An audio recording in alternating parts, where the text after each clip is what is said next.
It is 7:56 this morning. As I said, we'd love to hear from you, particularly if you're a parent who is looking forward to the ability of your kids to go back and play some GAA, or if you're a club GAA player, wondering about when you're going to get the opportunity to go back and train 15-a-side. And indeed, if you're in the north, because it looks like you're going to get the opportunity to go out and play some ball ahead of everybody else. I'm delighted to say we've got Rory Gallagher with us this morning. Rory, good morning to you. How are you? Morning, lads. How's it going? This is a very unusual situation where you're going to be training a team that has the right to go back training. And will you actually be allowed to go and train them yourself, or what is the scenario? I haven't asked that question, so I haven't. But yes, my work actually takes me into the north regularly, so it does. So you'd hope that would be able to cross that boundary, But definitely on the road, there's a lot of Garda presence over this last while. But look, we're just probably all feel that we're close, definitely in the north, with everywhere to getting back to doing some form of training. Yeah. We really wanted to talk to you, Rory, because you've got the experience on either side of what looks like a jurisdiction where the vaccinations are happening at gangbusters pace, and then on this side of the border where we did 300 in a day, the magic number that everybody keeps talking about a couple of weeks back. So what's that been like over the last while? Yeah, obviously it's been a huge topic of conversation, particularly on border areas, and in some ways some people in the north can be oblivious to a lot of what goes on down south, and vice versa, but it's really brought it to a head. Like, I know a number of weeks ago I called down by home to believe to me parents, and my mother is only 63. She had got it some time ago, which is quite frightening considering there's people in this area at that stage at 85 and 90 who hadn't got it. But the north they're starting to slag me, even though despite being originally from the north, these boys are holding us back. So look, it's unfortunate, but the north they have an attitude that they want to plough on, and I definitely see through my work over the last number of weeks the traffic and footfall in the north been an awful lot busier than it was some time ago. And as that happens, are people generally getting a little bit happier and a little bit more confident about life? They appear to be, they definitely appear to be. They're putting more concrete plans into, I know, the hotel industry and the hospitality industry, things like that. They're making plans to get open, and that's exciting people. They were a wee bit slower getting schools back. They were very cautious with that, so they are not even sure if all secondary school pupils are back yet in the north. But no, you definitely see more contentment, more people out and about in shops, standing around, towns and villages, just having chats. And not that COVID's over, but they're starting to get the sense that it is, Yeah, I think that sounds like some kind of promised land for us here.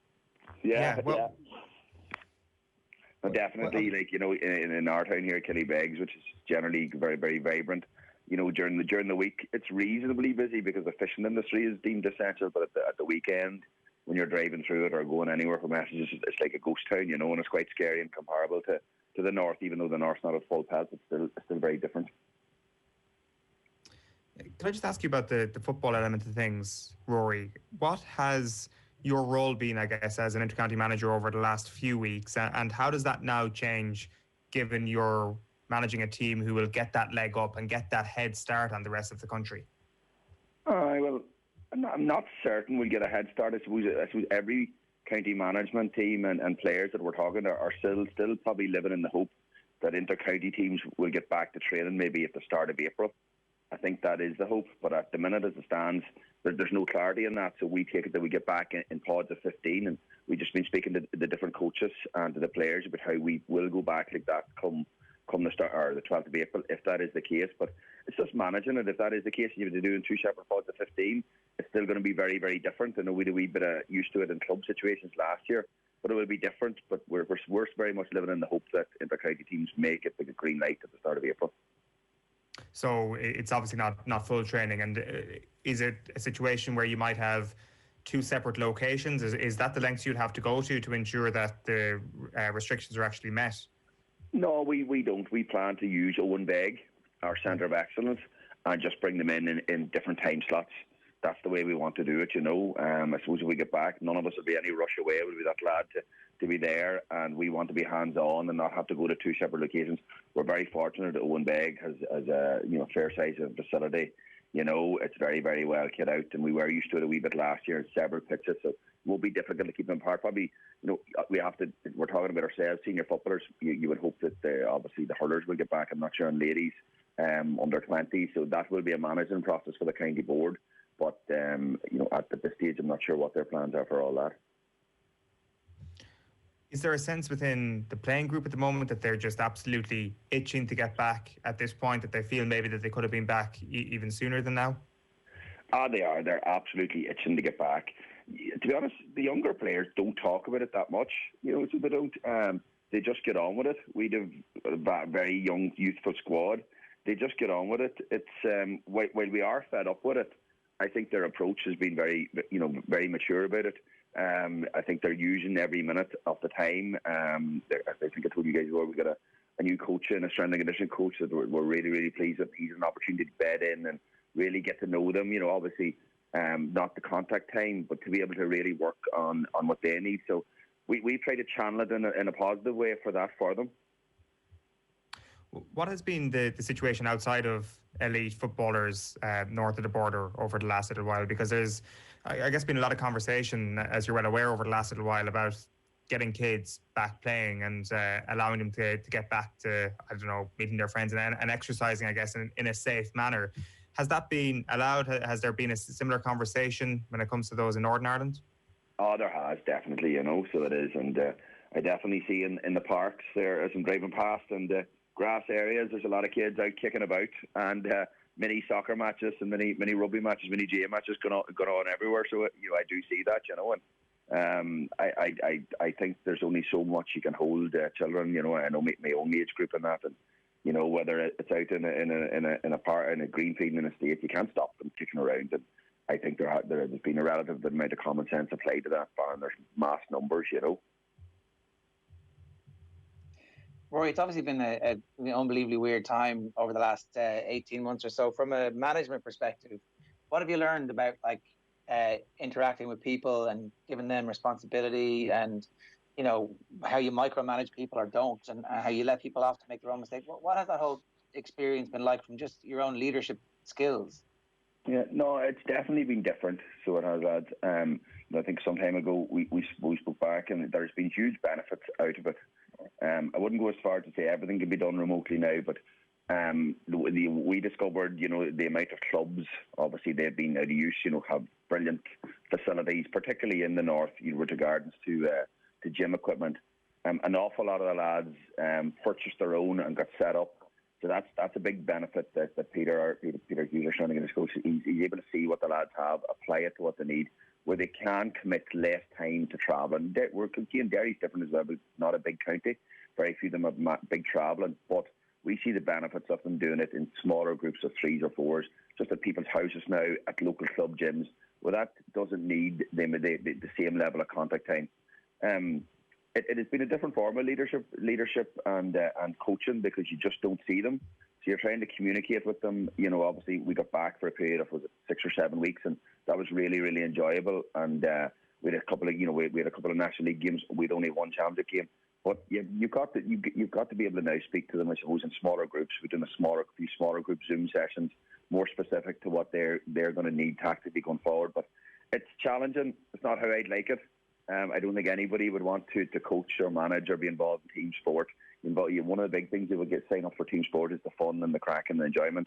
And there's been a huge effort with Zooms, and we've all been on them, and one thing or another to stay connected, it's definitely not the same and not as enjoyable. I wouldn't like a life like that going forward. Well, what sort of... Go on, sorry. Sorry, I was going to ask, taking that into account then, that it's kind of hammered home the idea, Rory, that it is all about fun and enjoyment. What sort of championship do you want to see this year? Because Kieran Shannon was making the point in the Irish Examiner yesterday morning that the National Leagues perhaps may serve as a precursor to the main thing, that it will be more fun for everybody if everybody's thrown into the championship a little bit earlier than they're used to in their season. What's your take on that? Well, I'd like to see a championship with Derry being Ulster champions. That's the first thing. So anything that involves that, I actually think from our point of view, we're desperate for games. We have a young squad. I think most county players are desperate for games. I wouldn't be in a rush. I'm not certain when club football is going to take place. You know, I know there was a WhatsApp message going around yesterday. I'm not so certain the Irish government will allow that too early. So I wouldn't be rushing a championship by any stretch of the imagination. I think the league is laid out in a regional basis, which is fine. It's as fair as it can be. But I suppose ultimately, I don't think anybody would complain in the championship where every team was guaranteed 3 or 4 games. I don't think that's going to happen. So I don't. I would be more than content if the league was ran as proposed, with regional games, with guaranteed 4 games, and I would ultimately like a knockout championship to give everybody another opportunity.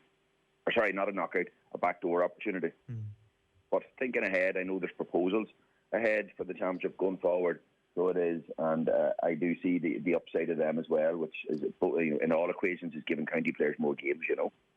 Yeah, and there will obviously be, I guess, changes coming down the line to, I guess, the structure and how it's looked at. Like you mentioned there, I guess players training in their own pods, having to be a little bit innovative when it comes to their conditioning ahead of the season.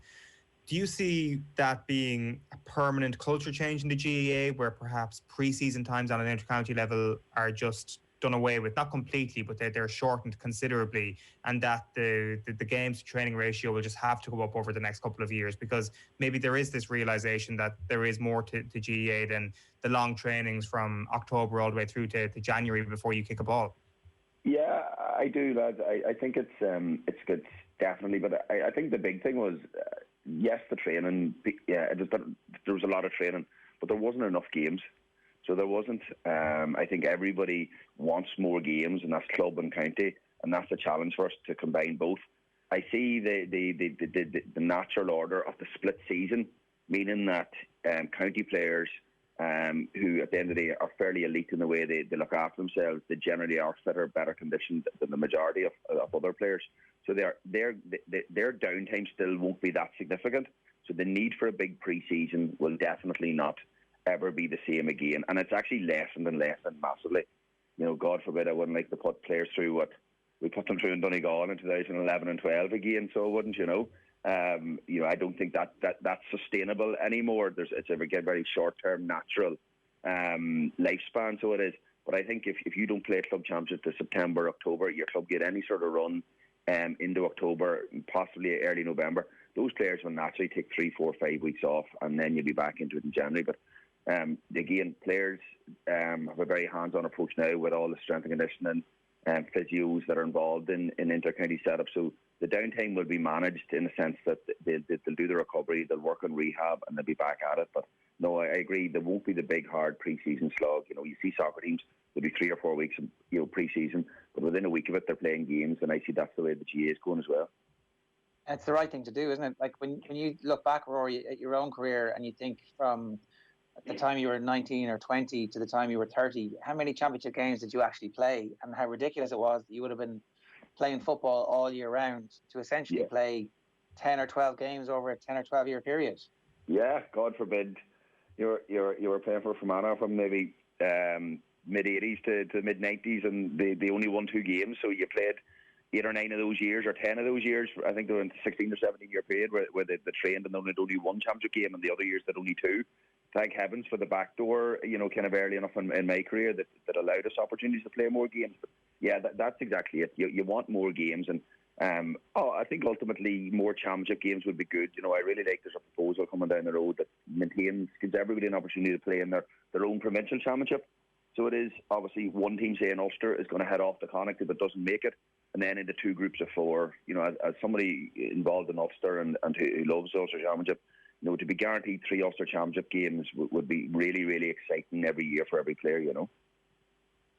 So that's the one that you want, and I totally understand that. Well, I've got one last question in terms of the game smarts of the players. Like we've seen little bits and pieces leak out from the books that the Dublin lads have started to write in the aftermath of their success, and it turned out that those small groups of players, where the players' leadership was worked on very early on, they would be kind of leading pre-match and post-match and doing there was guided meditation in one of them as well. But like not quite the tactical plans. Has that been happening everywhere around the country, or is that something that people are looking at and going, that's interesting? You're kind of forcing the players to be decision makers before the match starts, so that when the match is in the melting pot, that actually they are then decision makers as well. Yeah, I massively see the benefits of it. I don't think Dublin could have done that in 2010 or 2011. So I don't, or to any time up to that. I think it's a natural progression. So it is of a team when they build up other aspects of, of their culture and of the way they go about things. But once you become a well-oiled machine like Dublin do, and you have a level of success, I think that's a natural order, and it's ultimately the way you would like it to be done. And a lot of coaching then goes over to the players. Part of coaching is you can give them the situations that do crop up, and it's how they handle them. And I think there's no doubt that Dublin in the last 2 or 3 years are massively different than the rampage in Dublin of 2012, 13, 14, 15, 16. They're far more calculated, measured, in control group, and that's both with and without the ball, And I do think that's ultimately where everybody would like to end up with. But in Dublin, we're talking about probably one of the most successful sport teams ever in any sport. So they are, Tom Brady gets eulogised everywhere, and rightly so, big fan. But there's huge gaps between his success. Look at Dublin's continued phenomenal success, and I'm not part of it, but I can only imagine it's a phenomenal place for them to be. It's a phenomenally energising and practically very intellectual place that those group of players and management have got them to, Yeah, and that's the challenge for everybody. Rory, good stuff. Great to talk to you. Thanks a million. No bother, lads. Cheers. Always great to talk to Rory Gallagher there, of course. Killybegs based, managing the Derry footballers at the moment, and I'm sure he'll be, like the rest of Killybegs, cheering on Seamus Coleman tonight. OTBAM live in association with Gillette. Good morning. Start with Gillette, giving you the confidence to tackle the day ahead. We'll be going back to the Ireland game a little bit later on.